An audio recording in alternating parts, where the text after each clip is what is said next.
শোনো, তোমাকে একটা কথা বলি। ভালো না বাসতে পারো, এটা নিয়ে কোনো আফসোস নাই। কিন্তু যে মানুষটা তোমাকে নিয়ে অহংকার করতো, গর্ব করতো, অন্তত আর যাই হোক এই মানুষটা আমাকে ছেড়ে যাবে না, সে মানুষটাকে তুমি ভালোবাসা শিখিয়ে মাঝপথে ছেড়ে গিয়ে তুমি তাকে কি বোঝালে? তুমি তাকে তার বিশ্বাসের কি মর্যাদা দিলে? ভালোবাসাটা যত সহজ, ভালোবাসা মানুষের ধরে রাখা ঠিক ততটাই কঠিন। তোমার জন্য এত স্যাক্রিফাইস, তোমার জন্য এত কিছু করে তার কি হলো বা সে কি পেল?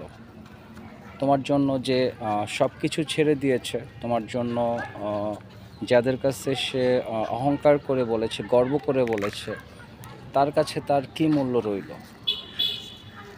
কতটুকু ভালোবাসলে প্রিয় মানুষটাকে ফ্যামিলির সাথে পরিচয় করিয়ে দেওয়া যায়? কতটুকু ভালোবাসলে একটা প্রিয় মানুষকে তার বাসায় নিয়ে এসে ফ্যামিলির সাথে পরিচয় করানো সম্ভব হয়? কোন পর্যায়ে গেলে মানুষ এটা করে? তুমি তার ভালোবাসার মানুষ হয়ে তার বিশ্বাসের যোগ্যতা কি রাখলে? তুমি যদি ভালো নাই বাসতে, যদি ভালোই না বাসবে, ছেড়েই যাবে, তাহলে তাকে কেন স্বপ্ন দেখালে? মাঝপথে এসে ছেড়ে দিয়ে তাকে কি বোঝালে? তাকে কি বোঝাতে চাইলে? সে দেখতে সুন্দর না? সে তোমার জন্য পারফেক্ট না? তোমার ফ্যামিলি মেনে নিবে না? আসলে থাকার ইচ্ছা হলে স্রোতের বিপরীত হয়ে গিয়েও মানুষ থাকতে পারে, থাকা যায়।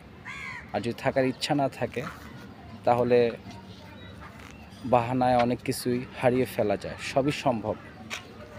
এরপরেও ভালোবাসার মানুষ, ভালোবাসো, ভালোবাসি, ভালোবাসতাম, বিশ্বাস করতাম, বিশ্বাস করেছিলাম।